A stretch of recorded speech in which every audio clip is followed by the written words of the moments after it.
کیونکہ مجھے موقع ملا ہے اس اپنی عمر میں ساری دنیا تقریباً پھرا ہوں، ہر غریب ملک کے اندر یہی ہمارے نبی صلی اللہ علیہ وسلم کا جو حدیث ہے وہ ہر غریب ملک میں یہ قابو آتی ہے۔ تباہی کا راز ہی یہ ہے کہ طاقتور ڈاکو جو مرضی کرے اور کمزور کو آپ جیلوں میں ڈال دیں۔ یہ ہے ہماری اصل سٹرگل، یہ ہے جدوجہد، اور اس پہ میں آپ سب کو کہہ دوں کہ پوری قوم مل کے لڑتی ہے اس سے۔ جب تک قوم نہیں مل کے لڑتی قانون کی بالادستی نہیں قائم ہوتی۔ میں جو مرضی کروں، اگر ہماری قوم بڑے بڑے ڈاکوؤں کو وہ نیب جا رہے ہیں تو ان کے اوپر پھول پھینکیں گے، آپ وہ ہمارا ایک بڑا ادارہ سپریم کورٹ بار ایسوسی ایشن عدالت میں جا کے کہے گی کہ جی دیکھیں ایک آدمی جو چوری کر کے ملک سے باہر بھاگ رہا ہے، کنوکٹ ہوا ہے، جھوٹ بول کے باہر بھاگا ہے، وہ کہیں جی اس کو پھر سے موقع دینا چاہیے آگے پھر سے وہ میچ کھیلے، تو پھر چوری میں بری چیز کیا ہے؟ اگر آپ اس میں برائی نہیں آپ کو نظر آ رہی تو پھر چوری میں بری چیز کیا ہے؟ وہ بیچارے غریبوں کو جیلوں میں کیوں بند کیا ہوا ہے؟ ان کو تو کھولو سب سے پہلے، ان کے تو بیچارے، ان کے جو بیوی بچے ہوں گے، آپ کو تو یہاں اگر بیچارہ ایک کمانے والا جیل میں چلا جائے تو پیچھے کیا ہوتا ہوگا؟ تو ان کو بیچاروں کو کیوں بند کیا؟ اگلی پٹیشن یہ کریں کہ جیل کھول دیں پاکستان میں، کہ صرف طاقتور کو ہی آپ نے چھوڑنا ہے، وہ جو مرضی کرے۔ اربوں روپے کی پراپرٹیز میں لندن بیٹھے ہوئے ہیں، دونوں بیٹے باہر، اربوں روپے کی پراپرٹیز۔ میں لندن جانتا ہوں، سب سے مہنگا لندن یورپ میں سب سے مہنگا شہر ہے، لندن کی سب سے مہنگی جگہ کے اوپر ان کے گھر ہیں، اربوں روپے کے گھر ہیں۔ بچوں کو بار بار بھجوا دیا ہے۔ 3 دفعہ ملک کا پرائم منسٹر سے پوچھے جی کہ بچوں کے پاس اربوں سے روپیہ کدھر سے آیا؟ کہتا جی مجھے تو نہیں پتا، میرے بچوں سے پوچھو۔ بچوں سے پوچھنے جائے وہ کہتے جی ہم تو پاکستان کے شہری نہیں ہیں۔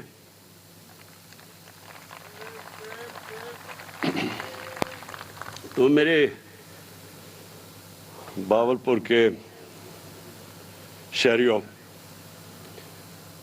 میں آج بڑی مجھے خوشی سے آپ کے سامنے یہ ہیلتھ کارڈ لے کے آیا ہوں، اور میں یہ بھی آپ کو بتا دوں کہ انشاءاللہ جو ساؤتھ پنجاب کا ہم نے آپ سے وعدہ کیا تھا، یہ پہلی ہماری، باقیوں نے بھی آپ سے وعدہ کیا ہے، لیکن انشاءاللہ یہ حکومت وہ آپ کا وعدہ پورا کرے گی، اور وہ اس لیے کرے گی کہ میرا ایمان ہے کہ ساؤتھ پنجاب کے لوگوں سے ناانصافی ہوئی ہے، ان کو شیئر نہیں ملا، ان کا